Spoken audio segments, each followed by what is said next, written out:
देश के खेतों में लहराती झूमती कपास की ये फसलें राष्ट्र की आर्थिक प्रगति में अहम भूमिका निभाती हैं। कपास भारत की प्राचीन और व्यावसायिक रूप से अत्यंत महत्वपूर्ण फसल है। अनेक कृत्रिम रेशों के आगमन के बावजूद आज भी कपास के रेशों से बने वस्त्रों की भारी मांग है। वस्त्र उद्योग में कपास की लगभग 60% की हिस्सेदारी है। देश में कपास की खेती लगभग 7.8 मिलियन हेक्टेयर क्षेत्र में की जाती है, जिससे 1.7 मिलियन गांठ तक कपास उत्पादन होता है। कपास की इस खेती से एक अनुमान के अनुसार प्रतिवर्ष 1,50,00,000 टन कपास के डंठल उपलब्ध होते हैं। छोटे पैमाने पर ग्रामीण इनका ईंधन के रूप में उपयोग करते हैं। यदि इनके ढेर बनाकर खेतों में रखे जाएं, तो इनमें नाना प्रकार के कीड़े मकोड़े उत्पन्न होते हैं, जो अगली फसल को नुकसान पहुंचा सकते हैं। इसलिए कपास के चुनने के तुरंत बाद इनको खेतों से हटाकर जलाने की बजाय लाभदायक उपयोगों में लाने का प्रयास करना जरूरी है। केंद्रीय कपास प्रौद्योगिक अनुसंधान संस्थान मुंबई में इनके उचित उपयोगों के संबंध में पिछले 1 दशक से काफी अनुसंधान किया जा रहा है। इनके गुणों की भलीभांति परख करने पर ये ज्ञात हुआ है कि कपास के डंठल में अधिक मात्रा में सेल्यूलोज होती है तथा आंतरिक बनावट में ये सामान्य लकड़ियों जैसे ही होते हैं। इसलिए इनसे उच्च कोटि के पार्टिकल बोर्ड, हार्ड बोर्ड, भिन्न प्रकार के कागज, कोरुगेटेड बक्से तथा मशरूम उगाने की तकनीकों का निर्माण किया गया है। पार्टिकल बोर्ड कपास के डंठलों को 2 से 3 सेंटीमीटर आकार के टुकड़ों में चिपर द्वारा काटा जाता है। इन टुकड़ों को री-चिपर द्वारा और छोटा किया जाता है। फिर इन टुकड़ों में रेजिन अर्थात बाइंडर और कैटलिस्ट इत्यादि मिलाकर इनकी मैट बनाई जाती है।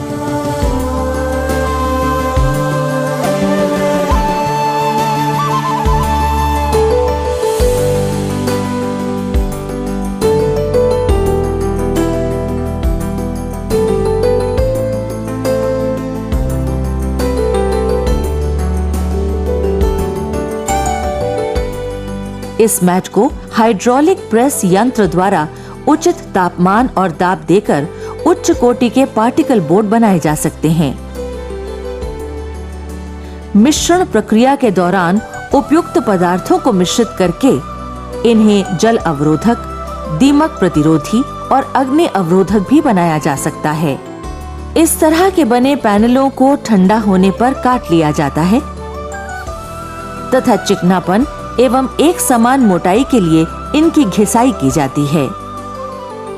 इस प्रक्रिया से बनाए गए बोर्ड बहुत सस्ते होते हैं और इनके गुणधर्म भारतीय मानक ब्यूरो द्वारा सूचित किए गए मानकों के अनुसार पाए गए हैं। इन बोर्डों का उपयोग भवन उद्योग में आंतरिक सजावट, पार्टीशनिंग फर्नीचर, खिड़कियों तथा दरवाजों के पल्लों आदि में किया जा सकता है। कपास के डंठलों से हार्ड बोर्ड, फाइबर बोर्ड का उत्पादन।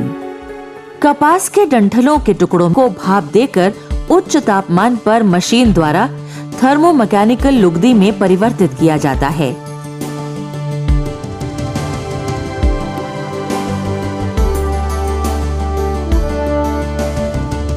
इस लुगदी में फिटकरी एवं वैक्स एमल्शन डालकर इसकी मैट तैयार की जाती है।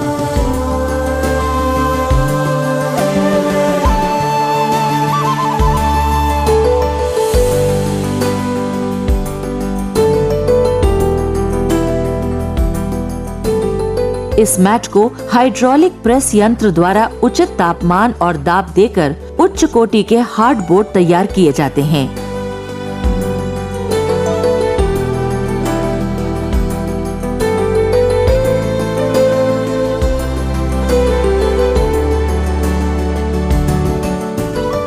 गुणधर्मों में ये बोर्ड भारतीय मानक ब्यूरो द्वारा प्रमाणित मानकों के अनुसार पाए गए हैं। लुगदी बनाने और बोर्ड बनाने में किसी भी रसायन का प्रयोग न रहने के कारण ये प्रक्रिया पर्यावरण अनुकूल है। इसके डंठलों में मौजूद लिग्नीन ही बाइंडर का कार्य करती है। इन बोर्डों को फर्नीचर बनाने, पार्टीशन, पैनलिंग और छत आदि बनाने में प्रयोग में लाया जा सकता है। कपास के डंठलों से कागज का उत्पादन। कपास के डंठलों के छोटे छोटे टुकड़े करके बहुत ही सामान्य और सस्ती रासायनिक प्रक्रिया द्वारा सरलता से लुगदी तैयार की जा सकती है। क्राफ्ट लुगदी। कपास के डंठलों के टुकड़ों को सोडियम हाइड्रोक्साइड 15% तथा सोडियम सल्फाइड 3% के मिश्रण के साथ 170 डिग्री सेंटीग्रेड तापमान तथा 7.5 किलोग्राम प्रति सेंटीमीटर दबाव पर 90 मिनट तक पकाया जाता है। इसके बाद अच्छी तरह साफ करके बीटर में पीटकर इसके रेशों को अलग किया जाता है।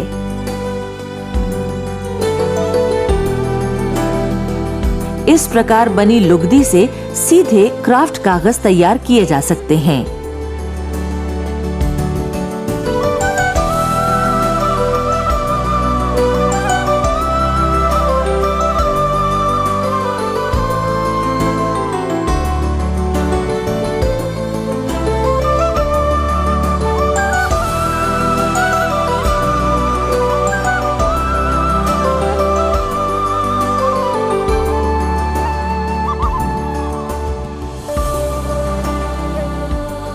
क्राफ्ट कागज को पैकेजिंग उद्योग में नाना प्रकार के उपयोगों में लाया जाता है। इन क्राफ्ट कागजों पर कोरुगेशन करके विभिन्न प्रकार के कोरुगेटेड बक्सों का निर्माण किया जाता है। कपास के डंठलों से बने बक्से गुणधर्मों के अनुसार उच्च कोटि के पाए गए हैं और इनका फलों, सब्जियों इत्यादि की पैकिंग के लिए इस्तेमाल किया जा सकता है। क्राफ्ट लुगदी को 6% उपलब्ध क्लोरीन द्वारा ब्लीच करके इस लुगदी से अच्छे गुणधर्म वाले लिखाई तथा छपाई के कागज का उत्पादन किया जा सकता है।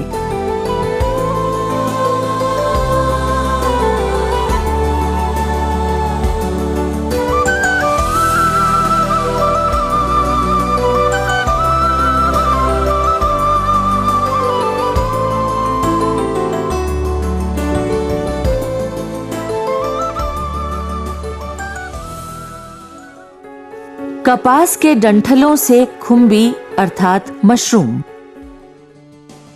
कपास के डंठल प्लूरोटस प्रजाति के खाने योग्य खुम्बियां उगाने के लिए एक उत्तम माध्यम है। कपास के डंठलों के 3 से 5 सेंटीमीटर आकार के टुकड़ों को अच्छी तरह रात भर पानी में भिगोया जाता है। इसके पश्चात गर्म पानी में 2 घंटे इन टुकड़ों को भिगोए रखने के बाद पॉलिथीन के बड़े थैलों में परतों में भरा जाता है।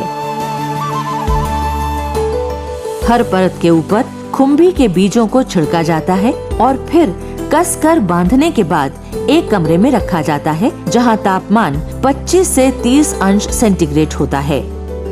इसके पश्चात पॉलिथीन आवरण को निकाल दिया जाता है और कपास के डंठलों के खंडों को हवादार स्थान पर लटकाया जाता है और 3 से 5 दिन में खुम्बियां बढ़ने लगती हैं और पूरी तरह तैयार होने पर इनकी फसल काट दी जाती है। कपास के डंठलों पर उगाई गई खुम्बियों में प्रोटीन की भरपूर मात्रा होती है और ये विटामिनों और खनिजों का उत्तम स्रोत होते हैं।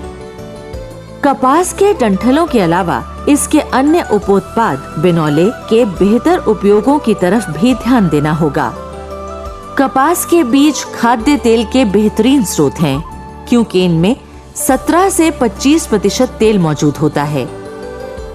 ऐसे में यदि हम कपास के बीज से पूरी क्षमता से खाद्य तेल हासिल करें तो प्रतिवर्ष 4 लाख टन कपास का तेल प्राप्त हो सकता है।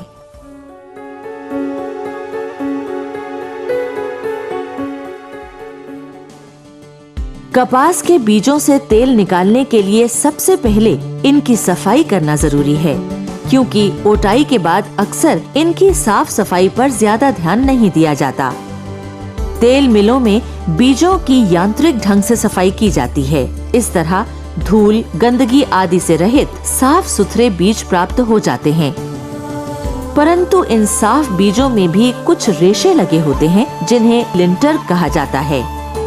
बेहतर क्वालिटी की तेल प्राप्ति के लिए इन रेशों को अवश्य हटाना चाहिए। इस प्रक्रिया को डीलिंटिंग कहा जाता है। परंतु यदि लिंटर को उपोत्पाद की भांति उपयोग किया जाए तो ये भी अतिरिक्त कमाई का साधन बन सकता है। कपास के लिंटर का रेयॉन उद्योग और सेल्यूलोज उद्योग में उपयोग के अलावा अच्छी किस्म के स्पेशलिटी पेपर, चिकित्सीय उपयोग में काम आने वाली कॉटन तथा कृत्रिम रेशों में भी इसका उपयोग किया जाता है। लिंट रहित कपास के बीजों से छिलका उतारना जरूरी होता है। इस प्रक्रिया को डीहलिंग कहा जाता है। डीहलिंग के बाद छिलका और गिरी अलग अलग प्राप्त कर लिए जाते हैं। छिलके में लगभग 0.5% तेल मौजूद होता है, जबकि अंदर की गिरी में 30 से 40% तक तेल मौजूद हो सकता है। इसके बाद उपकरणों की मदद से गिरी की कुकिंग की जाती है और इसे सुखाया जाता है। अब कपास के बीज या गिरी तेल निकालने के लिए तैयार हैं। हमारे यहाँ अधिकांश मिलों में तेल निकालने का काम एक्सपेलर्स या पेराई यंत्रों की मदद से किया जाता है। इसके लिए स्क्रू प्रेसिंग तकनीक इस्तेमाल में लाई जाती है और बाद में सॉल्वेंट एक्सट्रैक्शन की विधि से तेल हासिल किया जाता है। इस प्रकार कपास के बीजों से कच्चा तेल प्राप्त होता है। ये गहरे रंग का होता है, जिसमें विभिन्न प्रकार की अशुद्धियां घुली मिली होती हैं। खाद्य तेल के रूप में इसका उपयोग करने से पूर्व इसका शुद्धिकरण आवश्यक होता है तथा रंग भी सुधारा जाता है। इसके बाद तेल की ब्लीचिंग की जाती है। इस प्रकार प्राप्त कपास के तेल को गंध रहित करके वनस्पति घी बनाने के इस्तेमाल में लाया जाता है। भारत में वनस्पति घी बनाने के लिए 75% मूंगफली के तेल, लगभग 20% कपास के बीज का तेल और 5% तिल का तेल इस्तेमाल किया जाता है। वनस्पति घी में विटामिन ए अनिवार्य रूप से मिलाना पड़ता है। भारत सरकार ने वनस्पति घी में कपास के बीज का तेल मिलाना भी अनिवार्य कर दिया है। इसका एक छोटा सा अंश साबुन उद्योग में भी प्रयोग किया जा सकता है। अब देखते हैं कि तेल निकालने के बाद बीज की गिरी का क्या हुआ। तेल रहित गिरी कपास के बीज की खली कहलाती है। दूध देने वाले पशुओं के लिए ये एक अच्छा आहार है, क्योंकि इसमें प्रोटीन की अच्छी मात्रा पाई जाती है। इसमें उच्च गुणवत्ता वाली प्रोटीन की मात्रा 60% तक हो सकती है तथा आवश्यक अमीनो अम्ल भी उचित मात्रा में पाए जाते हैं। दूसरी ओर कपास के बीज का छिलका भी पशुओं के लिए अच्छा राशन है। इसे अन्य आहार के साथ मिलाकर खिलाया जा सकता है। कपास के उपोत्पाद आर्थिक रूप से अत्यंत महत्वपूर्ण हैं। इनके उपयोग से किसानों का सामाजिक आर्थिक उद्धार संभव है।